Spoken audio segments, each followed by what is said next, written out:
Amen. All right, how's everybody doing? Ready for more Song of Solomon? All right, here we go. Today I'm going to start by zooming out. The last couple of weeks we've jumped right in, right? And it's been fun. It's been a little spicy. And that was on purpose because the song itself jumps in right out of the gate with a first line, "Let him kiss me with the kisses of his mouth." So I thought, hey, that's fun. We're going to lean into that for a minute. But today we're going to step back because we've never really talked about how the song itself is put together. And if we're not careful, I think it's going to be easy for some of us to trip over it or parts of it, especially when you do your homework assignments, which is read the parts that we skip, right? And here's why.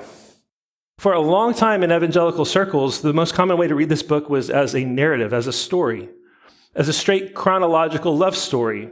That's how it was introduced to me for the first time 20 years ago. It's treated by a lot of people as if it's a linear narrative. First they meet, then they date, then they get engaged, then they get married, then comes the honeymoon, and then comes happily ever after. That sounds clean and safe and fun, and it sounds like something you can turn into a Christian dating curriculum. And a lot of churches have tried to do that. And it feels like that almost wants to work. But the problem is, if you do that, you end up forcing a story onto the book that's not actually there. It doesn't actually fit the text. And then it leaves you with all kinds of problems. So there is a wedding in the book, but it's not until chapter 3. Where are we at? Well, we're still in chapter 2.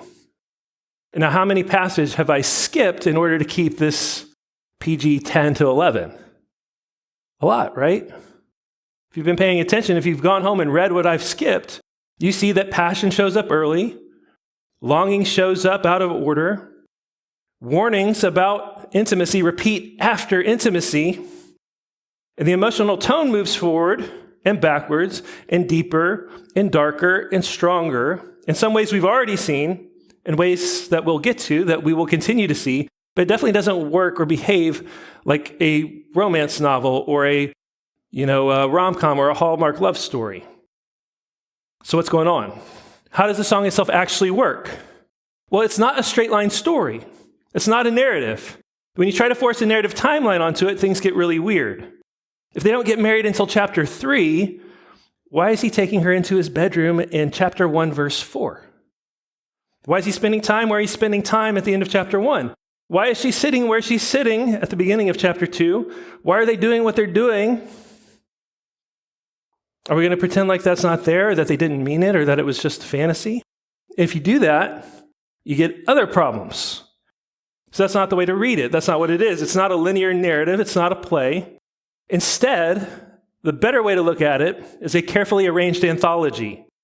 It's a collection of love poems, little vignettes and scenes of their life together.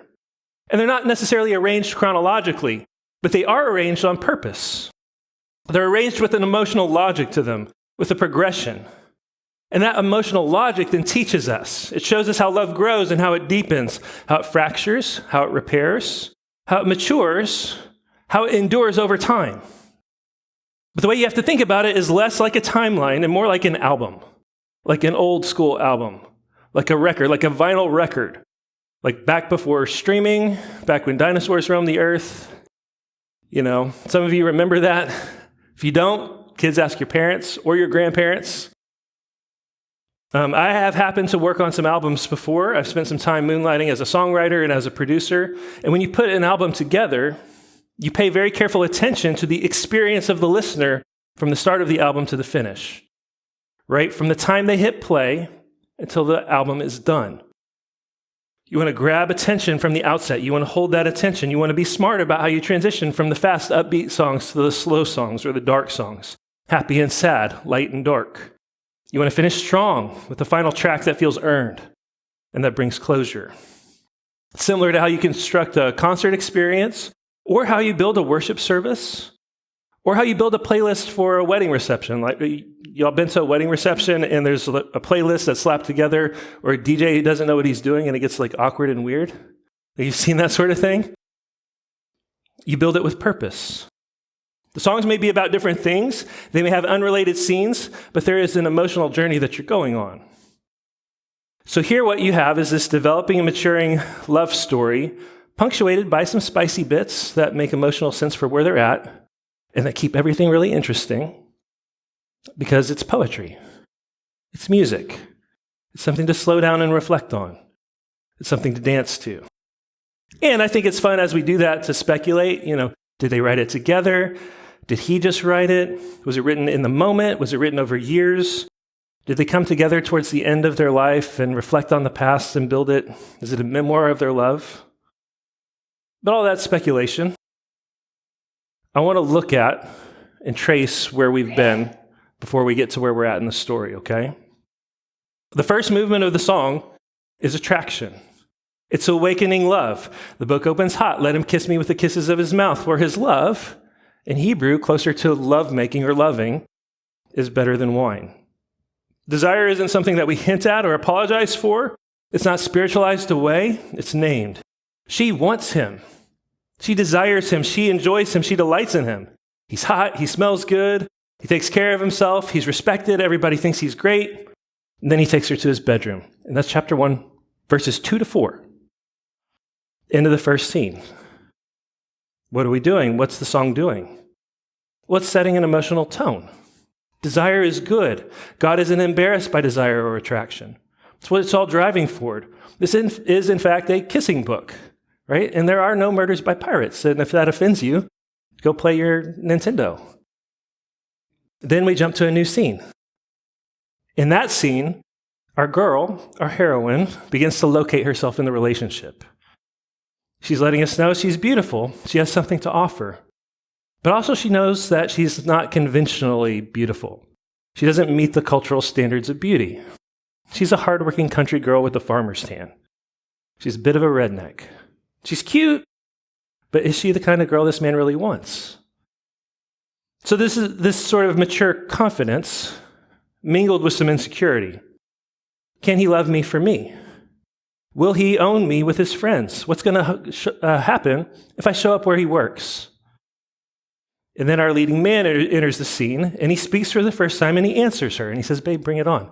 Come to work. Just know that if you do, it's going to be distracting and not a lot of work is going to get done. And by the way, I love the way the pearls shine and pop on that red neck of yours, right? There's a step forward. And then we cut to the next scene. It's a scene that we skipped where the king's on his couch. She's inviting him to spend some time with her. And then they find themselves on the forest floor having a picnic and doing the kinds of things that lovers do. That's how chapter 1 ends. So you see how from a poetic standpoint, we jump out of the gate hot. But in terms of the emotional development of the song, we're still at this early stage of awakening attraction and desire. You see how it makes sense then maybe to punctuate some of those scenes with these brief lovemaking scenes. We're not telling a chronological story. We're having some fun. It's sweet. It's a celebration of love and marriage. I think maybe more like an R&B album from the 90s, except good, right? With me so far? Okay. So then we hit chapter 2. We're back at the idea that we're still a little insecure maybe. This love is still fresh and young. We're looking for acceptance. She says, I'm a rose of Sharon, a lily of the valley. I'm one beautiful flower among many. That's how I feel. And he says, no, babe, you're a lily among thorns. The game's changed. The field's changed. You're all I see now. She says, I don't meet their standard. He says, I'm not using their standard. Forget their standard. You're now my standard. It's an emotional escalation and development, right? That leads to a longer, more intense, and more explicit scene that we skip at church. But I hope every one of you married folks goes back and reads and studies at home, right? We jump over about 5 verses, and then we hit the first warning. I adjure you, O daughters of Jerusalem, by the gazelles or the does of the field, that you not stir up or awaken love until it pleases. So that's a warning. Who's the warning for? It's for all the single people in the room. The woman's telling her friends, look, I'm giving you a window in. I'm giving you a sneak peek. I want you to see the good stuff. But be careful. You'd better be ready. You'd better be prepared. You don't want to wake this up too soon or it's not going to end well for you. Fire belongs in the fireplace. Sex belongs inside of marriage. Keep this where it belongs. Don't get it out of order just because we sing a song about it. It doesn't give you permission to jump ahead of your vows. Now that brings us to today's passage, and it's a brand new scene. We're still in the spring of romance. Emotionally, this is still a young love. Every relationship has its seasons. This one's in its spring. Okay, so now we're going to get started. Song of Solomon, chapter 2, verse 8. The voice of my beloved. Behold, he comes, leaping over the mountains, bounding over the hills. Okay, here he comes. He's excited. He's full of energy and promise. He's leaping over the mountains. He's bounding over the hills. He's full of momentum, right? He's not being cautious. He's after his girl. He's bold. He's eager. He's unrestrained. Everybody remembers those days, right? Hey, it's a Wednesday night, and I don't have class until 10 a.m. tomorrow. I'm going to hop in my truck, drive down from Bloomington, take my girl to dinner, and drive all the way back, and try not to skip class the next day. Right? Sleep is temporary. Love's eternal. Continues, my beloved is like a gazelle or a young stag. Behold, there he stands behind our wall, gazing through the windows, looking through the lattice. She's matching his energy, right? Here comes my gazelle, my stag, my stud. To her, he's just emerged from the wilderness. He's strong and mysterious and ready to sweep her off her feet, and it's fun and playful and exciting. And of course, as an outsider, we all know this scene. We live in the Midwest. He's probably not the majestic stag she imagines. He's probably more like a deer that jumped the creek, almost got hit by 3 cars, stumbled on the pavement. He's now standing in the driveway, confused, breathless, wondering if he should knock on the door or just charge through the window. He decides neither. He's going to sit out in the drive in the car. He's going to honk the horn and call out. My beloved speaks and says to me, arise, my love, my beautiful one, and come away.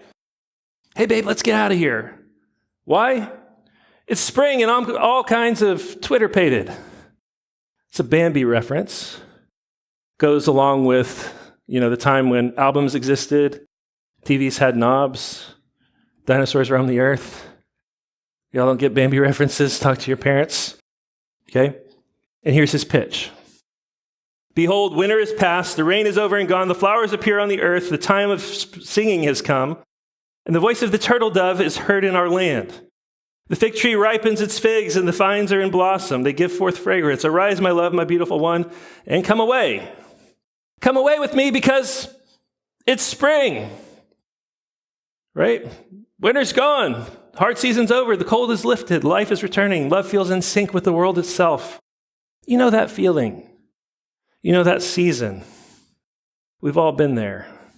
Season where everything feels possible, where joy feels natural and hope feels easy. Nobody's thinking about danger. Nobody's counting the cost or asking hard questions. Everything's alive and promising. Love feels effortless, like it's carried along by the momentum of the universe itself. So there's the stage. This little poem or song sets the stage emotionally. Springtime love, new, energized, optimistic. Put yourself there, feel how it feels. It's a fun song, right? Okay. Then suddenly we cut to a new scene, a new song. If you're reading this like a movie or a novel, it doesn't make sense because she's inside getting cute. He's out in the car revved up. They're going to go run away together. And now we have this new scene and she's hiding from him. Oh, my dove, in the clefts of the rock and the crannies of the cliff, let me see your face. Let me hear your voice. For your voice is sweet and your face is lovely. Spring. Love's exciting. He's got the pedal pushed to the floor. Babe, I'm over it. Let's go. And so here she is. She's slowing things down. She's not saying no, but she's playing coy. She's being careful. She's holding herself back. He wants more. She's a little shy. He compares her to a dove hiding in the clefts of the rock or the crannies of a cliff. She's protected, sheltered, not exposed. He wants her to step out. It's an invitation to be known more fully, to be seen and heard and not just admired from a distance, but enjoyed up close. It's an escalation, and that means vulnerability. It's a vulnerable thing to expose yourself to another person, to allow yourself to be known. Because what do you risk? You risk rejection, misunderstanding, not being received the way that you hope. He's calling her forward. So then emotionally, we've turned a corner. Love isn't just exciting now, something's at stake. The relationship deepens, there's risk, There's vulnerability. And that's something that never ends. It never ends. What do I mean? What I mean is it's just really, really hard to know someone. It's really hard to truly know someone. It's actually really hard to know ourselves. We lie, we hide, we wear masks, we put up walls, we deceive ourselves, we perform for each other. We show our best parts or what we think are our best parts. And so much of any relationship, so much of marriage is just this ongoing cycle of discovering who we really are, what we really think, what we really want, and then deciding, do we have the guts to reveal that, to reveal just a little bit more?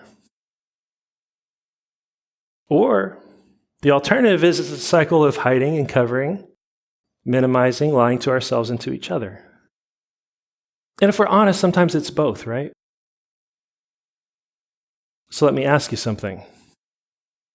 Do you recognize these moments? Do you recognize this moment? Do you remember the first time that you really stepped forward and said, this is the real me, this is who I am? What about the last time? Do you see yourself in the song, in this little song? It's not just ancient love poetry, it's a mirror, if you're willing to look. Okay. Then we cut to a new song, the next song, just a short little chorus. Catch the foxes for us, the little foxes that spoil the vineyards, for our vineyards are in blossom.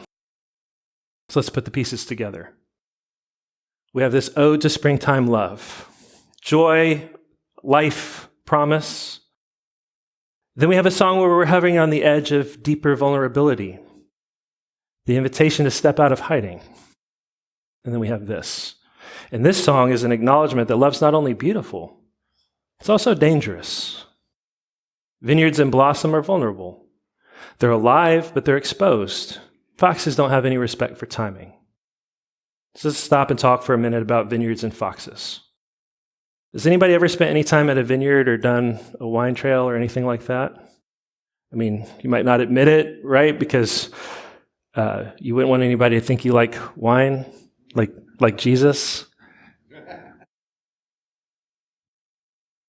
Here's the thing about vineyards. They're not like your raised bed garden in your backyard. You don't plant a vineyard for quick results. Vineyards are a multi-generational project. You plant a vineyard knowing the real payoff comes years and sometimes decades later. It may take 5 or 10 years for a vine to begin bearing fruit. That's a lot of time to cultivate and prune and protect and wait. Vineyards require patience and consistency. You have to have the long view in mind, and it's not just about you. It's about your kids and their kids and your kids' kids. And that means that something else is true. A vineyard can be damaged in ways that take years to repair and recover. Decades, even generations of work can be undone and ruined in a way that robs future generations. So that's where the foxes come in.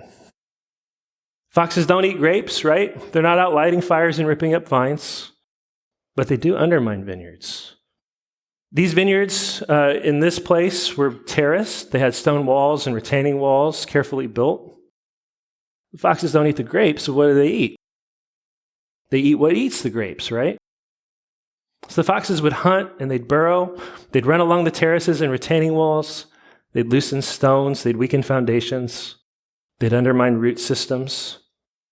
And decades of work could be undone quietly, not all at once, just by small compromise after small compromise. They'd wear down the rock wall. Or it could be undone overnight. A zealous fox starts rooting around at the root of a vine, trying to get something. I look back at this couple. The vineyard is in blossom. Young love is growing. There's a promise of a future. It's built on a legacy that's been handed down to them. That means the vulnerability is high. So what do you have to do? If you're going to plant a vineyard, you have to be committed to catching the foxes. You have to cultivate it. You have to protect it. From what?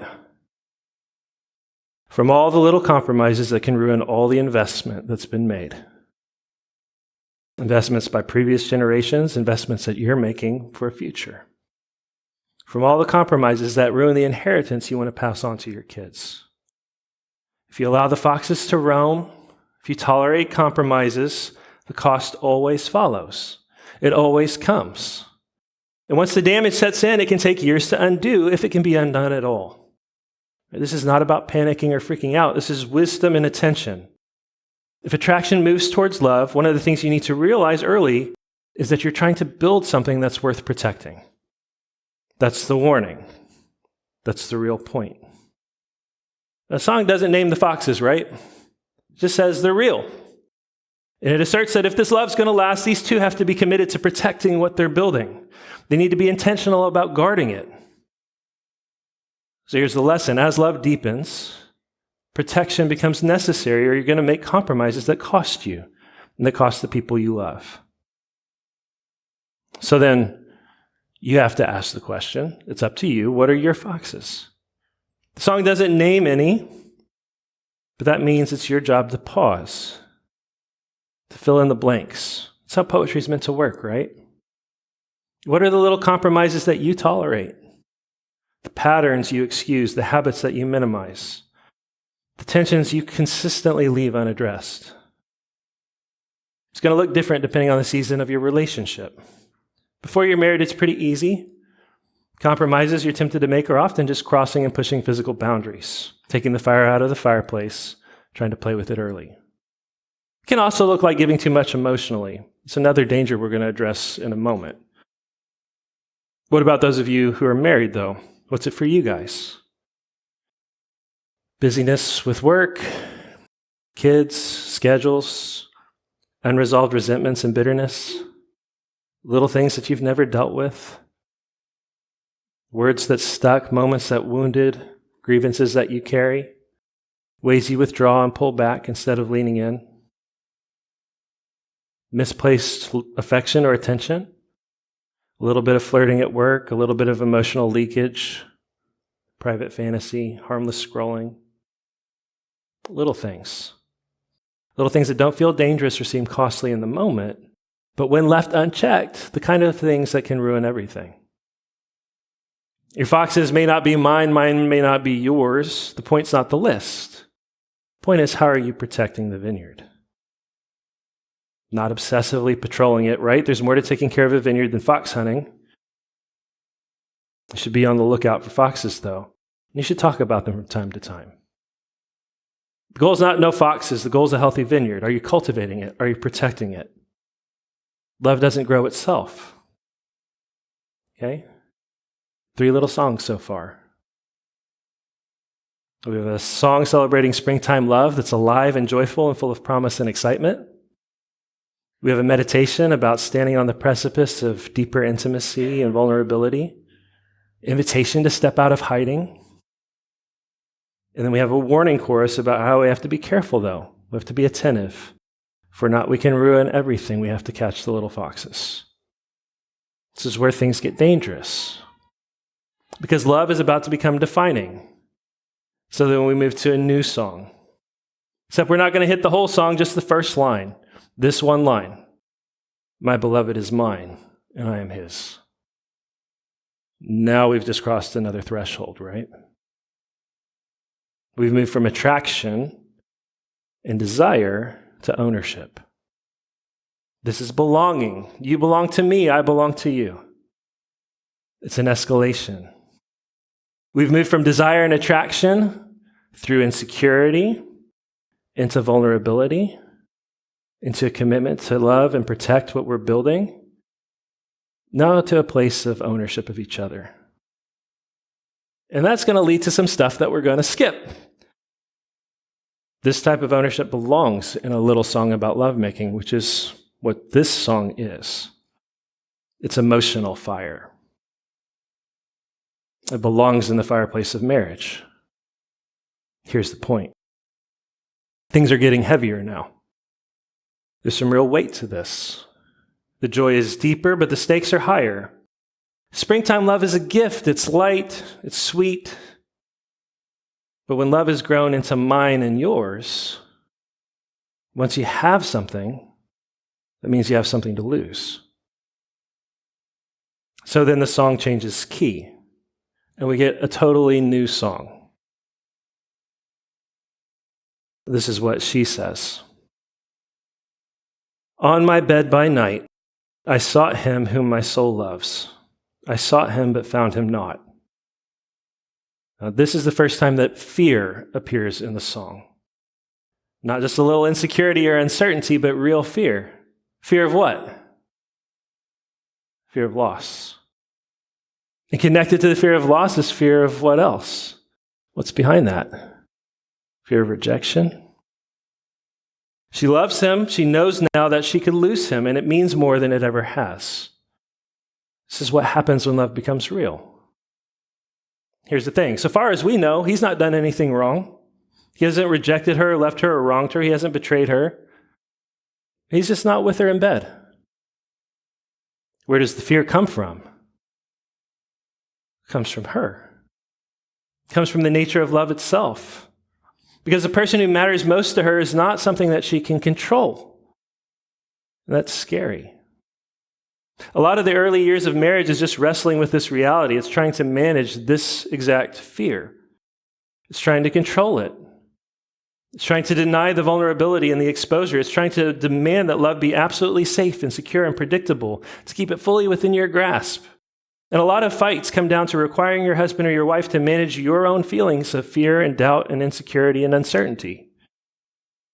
But it doesn't work that way. At the end of the day, you're dealing with another person, and real love involves risk. So here she is, and she's reckoning with this. And this is what she does. I will rise now and go about the city, in the streets and in the squares. I will seek him whom my soul loves. So how does she respond? She doesn't check herself. She doesn't breathe and relax and trust. She also doesn't withdraw. She doesn't shut down. She doesn't sulk. This combination of love and fear presses her into action. She has to resolve the tension. She has to resolve it now, no matter the cost. So she just starts searching. And that's a dangerous thing because in this world, ladies who roam the streets at night are usually up to no good. And those who are making themselves vulnerable and exposed to people who aren't up to any good. She doesn't care, though. She's reached a point where she can't bear any distance. She can't tolerate any separation from her lover. The absence feels unbearable, so she just goes looking for him. When she does, this is what happens. The watchmen found me as they went about in the city. Okay, this is dangerous, and it's public now. She is vulnerable, she is exposed, and this is all public. Scarcely had I passed them when I found him whom my soul loves. I held him and would not let him go until I had brought him into my mother's house and into the chamber of her who conceived me. Thankfully, she finds him before any harm can come, right? And when she finds him, she clings to him. She's not going to let him go. She's been shaken. You been there? The moment where fear spikes. Sometimes it can be rational. Sometimes it can be totally irrational. But in those moments, you realize how much this person matters and you need that closeness. We've all been there, right? It's pretty normal. In some ways, it's inevitable. The scene comes without judgment. This is just a thing that happens. Love has discovered its own fragility. And in a way, love has exposed her fragility. She's clinging. She's trying to steady herself. She's going to get him to bed where she can reclaim the intimacy and security that she was afraid she was going to lose. And that too is normal and sometimes necessary. And that's what we have to sit with. Love, once it deepens, doesn't just bring joy, it exposes how much we have at stake. The good of it, the bad of it, the ugly of it. And it's its own kind of revelation. And then the scene ends, and we return to a familiar refrain. I adjure you, O daughters of Jerusalem, by the gazelles or the does of the field, that you not stir up or awaken love until it pleases. It's another caution to her friends. It's a warning. Last time it was about desire. This time it's about fear. Awakening love awakens everything. Desire, yes, but also fear and vulnerability. It exposes you. It exposes weakness and insecurity and fear.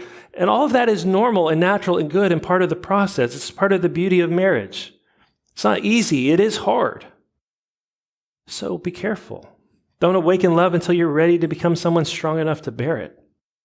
Single people don't escalate things emotionally before the structure's there to bear that kind of weight. Because you know what's scarier than losing something as precious as your beloved? It's losing someone you're deeply attached to, but you don't have any covenant claim on. Mine and yours, his and hers, belongs in marriage. Otherwise, you have all the vulnerability of love without any of the protection, none of the commitment, and that's going to burn you. So here's what's going on here. Fear in love is not wrong. It's normal. If you love deeply, fear is coming for you. The fear of loss, the fear of rejection, the fear of absence, even the fear of death. When you have something beautiful and precious, you do have something to lose. But that doesn't mean that fear is the governing posture of love. Over time, love does in fact drive out fear. As we watch love mature over the course of this song, we're going to see two things happen at once. Love is going to become increasingly more vulnerable and less afraid. As the vulnerability increases, so does the danger, the exposure to risk. But as love grows and builds, we become stronger and more confident and more free and less fearful. Fear is what keeps you from opening up and revealing your true self to your lover. It keeps you from being honest even with yourself. And that's what keeps you from really cultivating the intimacy that you crave. It's what keeps you clinging. The more confidence and faith you have, the more trust that you build, the more vulnerable you become, and the stronger you become to bear that risk. We've already seen that dynamic at work in the song itself, right? Love forces hard truths to the surface, and we face them or we suppress them. Early on, this girl had to admit to herself and say out loud that she does not meet the world's standards of beauty. And then she had to call the question. Love wants the truth. I want to be loved for me, who I am, the way I am. And that means I have to be real. I have to be open to being rejected. I have to expose myself to that level of vulnerability. I have to be free to let you walk away. I can't cling to you. I can't try to control or manipulate you or emotionally or sexually blackmail you. If I do, I won't have the real thing. I'll have a lie. But here, now that she's given her heart to this man, the thought of losing him is unbearable. So she puts herself in danger. When she finds her man, she can't let him go. She panics, she risks, she clings. And again, that's normal. It's natural. It's part of the process. But it's also young and fresh and new. This dynamic never really stops inside of marriage. It just gets more layered because there's more history and there's more weight and there's more to lose. So real love teaches and requires you to grow and makes you strong. We often enter our marriage as two halves trying to become whole. That's not what the Bible calls us to. Marriage is two wholes becoming one, not two halves becoming whole. And yet to really experience the oneness of marriage and the intimacy that God has for us, we have to grow, we have to heal, we have to become whole. None of us really start there. If we expect that's magically going to come just from marriage itself or from another person, we've set ourselves up for a disappointing marriage with unmet expectations and frustrations that never end. The truth is, you still have to do that work yourself before God, for yourself and for each other.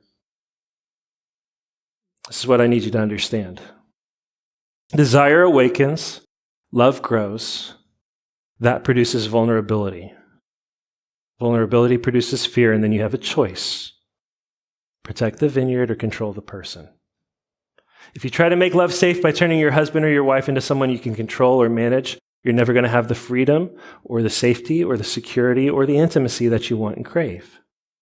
If you think, well, no, I just need to lock this down, you're going to have a marriage rife with accusation and control and cycles of punishment and withdrawal, lots of scorekeeping, because you can't lock down a person. Not really. And if you try, what you have is not intimacy with another person, free and alive, made in God's image. You just have a broken reflection of yourself. Love is a living thing. It's a vineyard, and it's not a vending machine. You don't push buttons and say magic words and get guaranteed outcomes. It's something you have to cultivate and protect. You have to deal with the foxes. You have to deal with yourselves. And if you don't, as love becomes precious, your fear becomes more powerful, and it'll force you back into hiding. Well, Jake, we have bad habits and patterns. We've said and done things. Feels pretty hopeless. I don't know what to do. I don't know that we can make it out of this hole that we're in. Got good news for you. What do you think the real answer for all this is? This is not a narrative, it's an anthology. It has an emotional progression. Where does the song go next? It goes back to the wedding. It goes back to the vows. It goes back to the commitment. It goes back to the covenant of marriage. Your love is not what sustains your vows. Your vows are what sustain your love. The promise is what fuels the passion. The covenant is what builds the chemistry. It's the I'm in this to the end, with you, to the end, for better or for worse, forsaking all others, until death separates us. That's where freedom lives. Freedom to be naked and unashamed, freedom to be vulnerable and exposed, freedom to fear to face the fear of loss, all without being ruled by it. That's why this song goes back to the wedding. Chemistry is a gift, but it's not a foundation. Feelings are real, but they're not reliable. Love isn't something that you fall into, it's something that you build. It's the covenant of marriage, it's the promise, it's the commitment, it's the vow before God that makes love safe enough to be honest and vulnerable. It's what makes love safe enough to stop performing. It's what makes love safe enough to be known. Your love doesn't sustain your vows. Your vows sustain and build your love. And that means something if you're a Christian, because our God is a God who keeps his vows and holds us accountable to keep ours. The whole story of Scripture is a story of a covenant-keeping God who binds himself to his people, who makes promises, and never ever lets them go. Jesus is the husband who comes after his bride, the Savior who loves you while you're a mess, who promises to never leave you and to never forsake you. And that's the strength that we stand on. That's the real foundation of any good, strong, and healthy marriage. And so if you're thinking, well, we've lost too much ground and the vineyard is toast, welcome to Christianity. Welcome to Jesus. This is why he came. Not for people with perfect marriages, but for sinners, for selfish husbands and fearful wives and wounded hearts. For people who want to control because they're afraid. For people who hide because they are ashamed. Jesus is the one who loves us first, who loves us to health and strength, who frees us to confess sin and repent and forgive. This all went wrong. It's not in my notes. This all went wrong in the garden. Adam chose his wife over God, chose to cling to her instead of to his God. We have to return to him. So this week, if you're married, first of all, be sure that you've read the things that we've skipped over, okay? Have a conversation where you're honest about where you feel threatened or afraid. Name a fox or a fear. Have an honest conversation. You can start simply, I love you, I'm scared, I don't want fear running our marriage. If you're dating or you're single, hear the wisdom and the warning. Don't awaken love until it pleases, until you're ready for all of it. Not just the desire, but the vulnerability and the responsibility, the weight of it, and ask God to make you the kind of person who's ready for that. If you're here and you know the real issue isn't just your marriage, it's that you don't know Jesus, here's what you need to understand. We spend our whole lives trying to reckon with this deep, deep fear with all the people that we love, and it comes down to this idea. This is how it sounds. If you really knew me, you wouldn't stay. You couldn't possibly love me. Jesus says, I know you. I love you. I stayed. I'm here. I'm not going anywhere. So then, this starts when we get right with him. That's the foundation. That's the invitation. So that we can grow into the strength and health that's required so that we can face the risk and the vulnerability that real love requires. So that we can really grow in intimacy with each other. Let's pray.